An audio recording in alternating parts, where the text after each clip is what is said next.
Laptop 9 jutaan ini punya performa yang jauh di atas harganya. Kenalin, ini adalah Acer Aspire 14 AI. Kenapa bisa begitu? Tentu aja karena spesifikasi yang dikasih kali ini tuh agak di luar nurul. CPU pakai Intel Core i5 generasi 13, 8 core, 12 thread dengan 4 P-core dan 4 efisiensi core.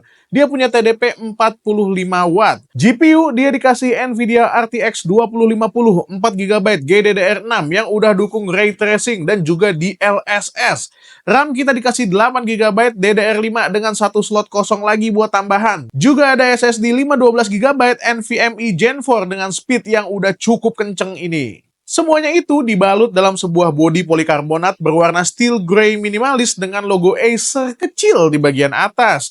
Rubber fit juga ada di bagian cover untuk jadi penjaga supaya bodinya ini nggak baret nyentuh meja. Semuanya pakai finishing mulus kecuali bezel displaynya. Soal bezel emang nggak tipis-tipis amat, terutama di bagian bawah dan atas yang jadi tempat bertenggernya webcam dengan resolusi Full HD+.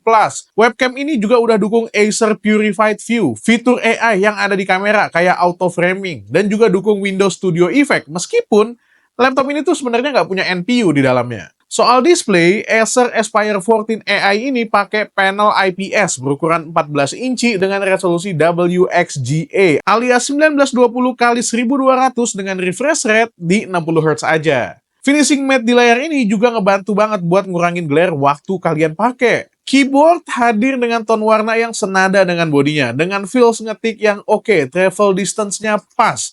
Tombol Copilot hadir ngegantiin FN kanan dan tombol shortcut Acer Sense juga ada, sederetan dengan tombol power. Untuk trackpad, dia pakai ukuran medium dengan peletakan rata body. Buat sebuah laptop berukuran 14 inci kayak gini, ini udah cukup oke. Bobotnya, laptop ini tuh tergolong ringan, cuma 1,5 kg aja. Dengan titik tertipisnya ada di 1,5 cm. Dengan ukuran segini, paling bener emang kalau Acer ngasih port yang efisien gitu, kayak Thunderbolt 4, yang ada barengan sama HDMI 1.4 dan USB 3.2 Type-A Gen 1 dan juga port DC-in. Di sisi yang berlawanan, ada lampu indikator, sebuah USB 3.2 Type-A Gen 1 lagi, dan lubang pembuangan panas.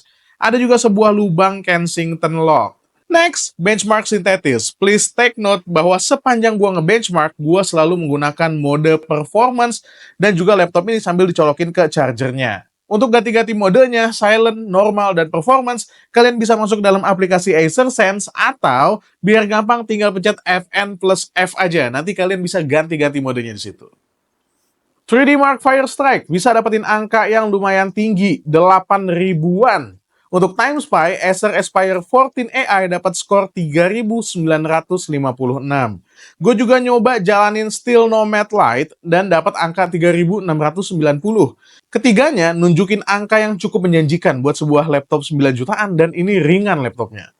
Untuk tes Cinebench R23, multicore berkutat di angka 7.000 sampai 8.000-an. Gua tes running 6 kali berturut-turut juga dapat angka yang agak fluktuatif. Tapi buat single core-nya, ini oke banget, stabil di angka 1.600-an sampai 1.700-an. Sekarang kita nyoba balik ke kenyataan nih, napak tanah lagi. Gua ngetes game mulai dari yang imut-imut dulu, kayak Little Kitty Big City. Di laptop ini, Little Kitty Big City tembus di frame rate tinggi dengan preset very high. Gue pilih nyobain game ini karena ya gue berasumsi pengguna Aspire 14 AI ini bakalan banyak yang beli buat mainin game yang cozy dan casual macam begini gitu. Kalau mau agak kompetitif dikit, gue juga ngetes pakai Apex Legends dan jalan di settingan medium to high dengan frame rate yang lumayan tinggi. Sayangnya layar dari Acer Aspire 14 AI cuma dukung sampai 60 Hz aja. Jadi kalau kalian mau lebih kompetitif, bisa banget kalian pasangin ke monitor dengan refresh rate yang lebih tinggi. Forza Horizon 5 juga bisa jalan stabil dan sangat playable pada settingan medium to high. Game yang satu ini emang well optimized, ini mantep banget ya. Biar ada perwakilan game berat ya, gue juga cobain Black Myth Wukong Benchmark Tool. Kenapa cuma benchmark toolnya aja? Kenapa nggak full gamenya? Ya karena SSD-nya cuma 512 GB. Bayangin ya, Forza Horizon udah makan 140 GB. Apex Legends udah ngabisin 70-80 GB. Kalau gue download Wukong, itu bakalan makan 140 GB lagi.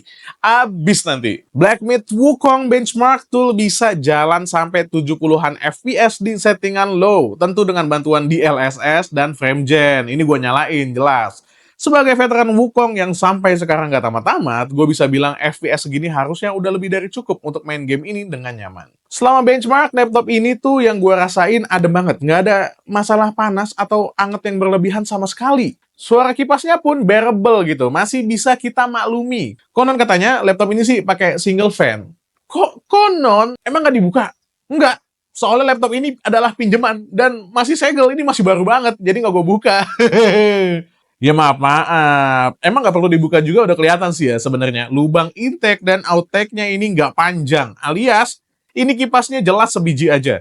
Masalah? Enggak. Karena selama gue pakai, ini laptop nggak menunjukkan tanda-tanda overheat dan throttling. It's good. Oh ya, laptop ini juga udah dikasih Wi-Fi 6E, belum Wi-Fi 7, dan Bluetooth Low Energy. Ya, ini lumayan future proof lah ya. Untuk baterai, dia punya kapasitas 500 watt-hour dengan adapter charger 90 watt. Penggunaan ringan di mode silent gua, laptop ini bisa bertahan sekitar 4-5 jam. Ini aman. Well, penggunaan harian gua emang tergolong ringan. Paling cuma buka-buka dokumen, paling banter ngetik skrip, atau dipakai untuk nonton film, nonton video di YouTube, gitu. Sama kadang-kadang gua pakai buat riset aja sih. Nah, pas gua pakai buat riset ini dia. Karena banyak tab di Google Chrome yang kebuka, disinilah RAM 8 GB berasa kurang.